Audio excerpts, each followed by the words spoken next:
설탕. 이 달콤한 두 글자가 요즘 달콤하지만은 않습니다. 쿡방이 화제가 되면서 설탕 사용을 너무 거리낌 없이 하다 보니까 설탕이 사회적 문제로까지 떠올랐고요. 급기야 정부는 오늘 설탕과의 전쟁을 선포합니다. 국민 식생활 지침 종합대책을 발표한다는데요. 일각에서는 아예 담배세 물리듯이 설탕세를 도입해야 하는 단계까지 왔다라는 얘기도 나오죠. 자, 어느 정도일까요? 오늘 화제 인터뷰에선 아예 설탕세를 도입해야 한다고 주장하는 그분을 연결해 보겠습니다. 강릉 원주대학교 정세환 교수 연결이 돼 있네요. 정 교수님, 안녕하세요. 네, 안녕하세요. 아니, 설탕이 몸에 좋을 리가 없다는 거는 상식적으로 다들 압니다만 실제로 네. 어떤 영향이 있길래 이렇게 국민 대책까지 내야 될 수준입니까? 제가 충치에 대한 연구를 하고 있는데 우리 국민이 대개 1인당 연간 한 25kg 정도 설탕을 먹거든요. 25kg이요? 네네. 근데 이걸 한 10kg 이내로만 줄일 수 있다면 충치의 상당 부분이 줄일 수 있다, 이렇게 얘기가 되고 있습니다. 예. 충치 부분은 그렇고 다른 몸에 관련된 다른 부분은 또 어떤가요?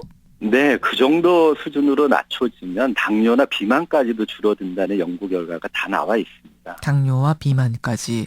근데 교수님은 종합 대책 정도가 아니라 아예 설탕세를 부과해야 된다. 담배세 물듯이 설탕세를 부과해야 된다. 이렇게까지 주장하셨어요?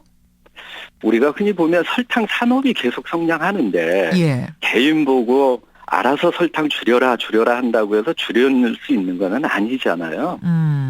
그래서 어떻게 보면 과도한 설탕이 든 가공식품에 설탕세를 부과하게 되면 기업에서 아무래도 설탕식품을 좀 줄일 수밖에 없을 거고요. 예. 소비자 입장에서도 아무래도 설탕이 좀 적게 든 식품을 먹을 수밖에 없게 되기 때문에 그렇습니다. 그 과자라든지 설탕이 든 제품 팔 때 그 안에다가 세금을 간접적으로 넣는 방식, 이런 식으로 통제하는 게 어떻겠느냐?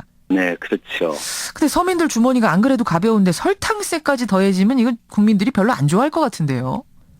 예, 물론 그렇습니다. 지난번 담배세 부과 과정의 여러 문제점 때문에 아마 국민들이 더 그렇게 느낄 수 있을 것 같긴 한데요. 예. 이게 이제 담배세하고는 좀 다른 특성이 있습니다. 한 예를 들어서 제가 설명을 해보자면 커피 한 잔에 이제 설탕을 넣어서 먹는 걸 한번 상상을 해보세요.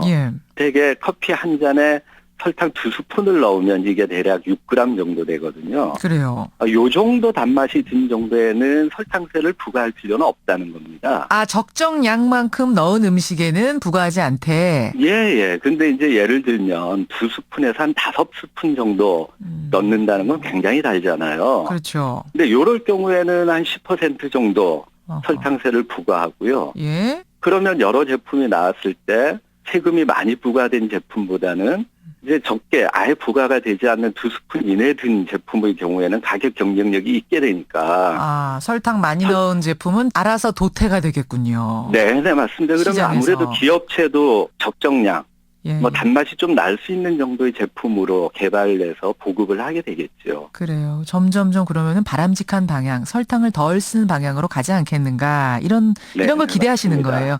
예, 맞습니다. 알겠습니다. 오늘 정부가 일단 설탕세까지는 아니고 설탕에 대한 종합대책을 발표한다, 이렇게 공표했는데 이런 움직임을 보이는 게 지금 처음이죠, 우리나라에서?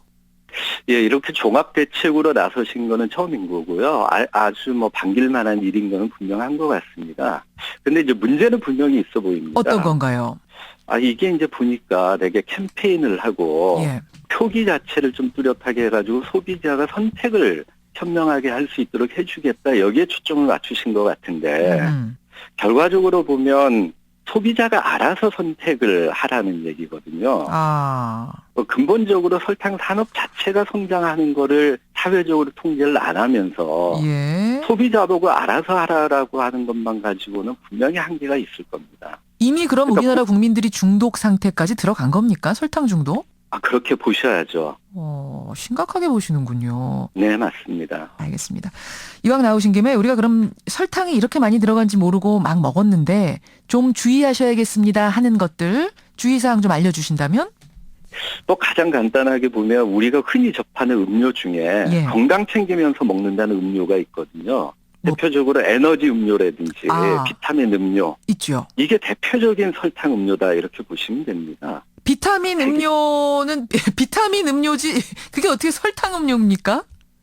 이름은 비타민 음료라고 되어 있는데요. 예. 실질적으로 그 표기에 보면 당류가 제가 말씀드린 아까 5스푼 이상씩 넣어둔 음료하고 똑같다 이렇게 보시면 됩니다. 그러니까 우리가 설탕이 많이 들어있을 거다라고 당연히 알고 있는 음식은 이제 일단 제외하고 아니라고 생각하는 것 중에 의외의 음식이 비타민 음료, 에너지 음료. 또 어떤 게 있겠습니까? 주스라든지 무슨 맛 우유 하듯이 뭔가의 성분을 강조하는 우유, 결국은 건강하다라고 뭔가를 주장하는 많은 음료들이 예. 실질적으로는 굉장히 많은 설탕을 넣은 실질적인 설탕 음료다 이렇게 보시는 게 맞습니다. 딸기맛 우유, 바나나맛 우유 뭐 이런 것들이요. 네, 맞습니다. 그런 것도 다 주의를 해야겠군요. 뒤에 그러니까 반드시 성분 표기를 좀 꼼꼼하게 봐야겠어요. 근데 이게 이제 소비자가 그냥 일일이 성분 표기를 확인하고 하는 방식으로는 굉장히 제한이 있고요. 어찌 보면 그렇게 많은 설탕이 든 음료 자체는 뭐 내지는 식품 자체는 주로 애들이 먹을 때 더 큰 문제가 생기니까 그렇죠. 아예 애들이 시청하는 TV 시청 시간에는 광고를 좀 하지 못하도록 제약을 한다든지요. 광고 제약까지. 네, 그다음에 이 매장에 진열을 할 때도 예. 너무 과도하게 설탕이 들어있는 식품 같은 경우는 애들이 손이 닿지 않는 곳에 좀 높은 위치에다가 진열을 하도록 한다든지 예. 뭐 이런 보완책들도 같이 고려될 필요가 있습니다. 정말 적극적인 설탕 정책이 필요하다라고 보시는 분이군요. 우리는 이미 설탕 중독 단계에 들어갔다.